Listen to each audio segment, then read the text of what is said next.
À quand remonte la dernière fois que tu t'es vraiment ennuyé? Pas juste 2 secondes avant de reprendre ton téléphone, je parle vraiment d'un ennui complet. Sans musique, sans podcast, sans rien. Juste toi et le silence. La plupart des gens ne s'en souviennent plus et c'est exactement ça le problème. Dans la vidéo précédente, on a décortiqué le piège du scroll.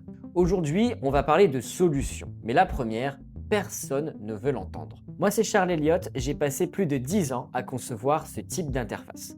Et je suis quand même tombé dedans, comme tout le monde. Mais comprendre comment ces systèmes sont construits, ça m'a aussi donné un avantage pour les contourner. Et c'est exactement ce qu'on va faire aujourd'hui. Et si ce genre de contenu t'intéresse, alors abonne-toi. Mais maintenant, on attaque.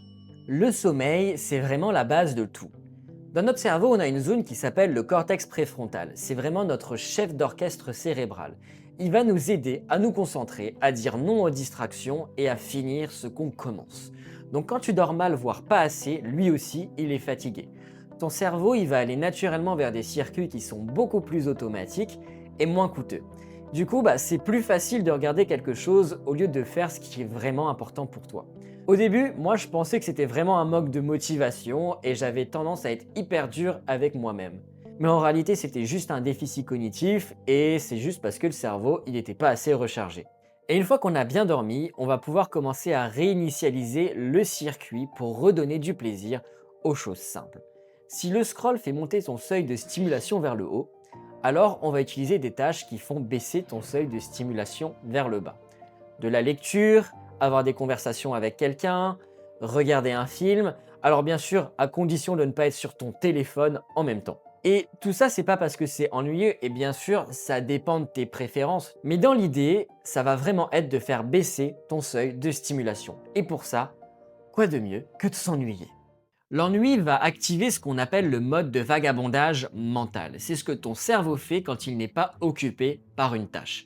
Il va traiter tes émotions, traiter les événements de ta journée, connecter des idées que tu n'aurais jamais reliées entre elles consciemment, mais il va aussi construire ta vision de toi-même dans le temps. Et donc tu l'auras compris, éliminer ces moments de vide, c'est tout simplement couper ce processus avant même qu'il ait le temps de faire son travail.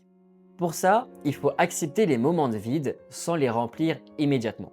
Dans un trajet de métro par exemple, lorsque tu es dans une file d'attente, dans une transition entre deux tâches, bref, il y a vraiment plein de façons différentes d'avoir ces moments de vide-là. Au début, je faisais 5 à 10 minutes de vagabondage mental intentionnel et c'était pas du tout de la méditation formelle, c'était juste ne rien faire, se laisser penser, être à l'écoute. Et d'ailleurs, il y a une activité que j'adore pour ça, c'est juste sortir en nature pour simplement observer. Parce que les environnements naturels, ils ont cette forme de fascination douce qui permet à l'attention de se recharger avec des bruits, des mouvements, le bruissement des feuilles, etc. D'ailleurs, pour la petite anecdote, à l'époque, je me souvenais même plus que les nuages bougeaient. Mais tout ça, c'est plus facile à dire qu'à faire, parce que pour moi, c'était très difficile. Je suis pas quelqu'un qui s'ennuie souvent, je pense toujours à quelque chose et j'ai toujours un truc à faire. Mais finalement, est-ce que réhabiliter l'ennui et valoriser ses pensées, ça suffit si ton environnement il est conçu pour l'éliminer en 300 millisecondes? Je te l'ai dit dans la vidéo précédente, c'est pas un problème de discipline ni de volonté, c'est vraiment un problème de design. Et là, on va vraiment avoir besoin de redesigner notre environnement personnel. Il y a eu pas mal de changements qui ont eu beaucoup d'effets sur moi. Et un des premiers, c'était sans doute d'éloigner mon téléphone de mon bureau et de couper un maximum de notifications. J'ai aussi changé la façon dont mes applications elles étaient organisées sur mon écran.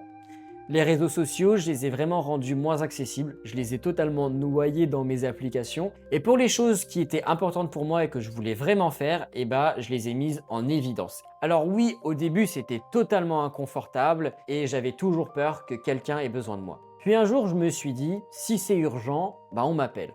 Parce que un message, un email, ça va pas du tout exiger une réponse instantanée. Et enfin, je m'étais vraiment fixé des créneaux. Parce que au moment de cuisiner, c'était mon moment de scroll. C'était vraiment timé sur ma cuisine. Donc tu l'auras compris, on va intentionnellement ajouter de la friction à ce que tu ne veux pas. Tu vas supprimer les notifications non essentielles, rendre les applis addictives moins évidentes. Tu vas enlever ton téléphone de ta poche, le mettre dans une autre pièce ou dans ton sac. Et ok, peut-être que tu as une forme d'anxiété de ne pas l'avoir à proximité, Et ça, c'est un autre travail qui peut être nécessaire, mais étonnamment, ça peut être résolu avec une montre connectée par exemple, ou un autre objet connecté. Tu peux utiliser des bloqueurs sur certaines plages horaires, que ce soit des bloqueurs d'application ou de temps d'écran. Tu peux choisir d'utiliser l'ordinateur plutôt que d'utiliser le smartphone pour certaines activités comme consulter tes mails. Et comme moi, tu peux aussi t'autoriser à scroller entre 30 à 60 minutes par jour. Et fais-le plutôt en bloc que de le faire en grignotage tout au long de ta journée. Et si tu fais ça, privilégie un créneau fixe pour vraiment en prendre l'habitude. Et de l'autre côté, on va aussi réduire la friction pour ce qu'on veut afin de vraiment faciliter les bons comportements. Par exemple, tu as envie de lire, donc tu vas mettre un livre en évidence sur ton lit ou à portée de main. Ton espace de travail il va être préparé, propre et sans distraction. Il y a vraiment plein de choses à faire ici aussi. Et une chose qui est hyper importante et qu'on a tendance à oublier, c'est d'arrêter de laisser l'algorithme décider de ce qu'on consomme. Et pour le coup, j'aime bien décider à l'avance de ce que je vais faire. Je vais chercher des vidéos sur la batterie plutôt que je vais voir ce qui arrive. On va vraiment passer d'un état de réaction à un état de proactivité. Et ce qui est vraiment marrant, c'est qu'on a aussi tendance après de mieux se rappeler du contenu qu'on aura consommé.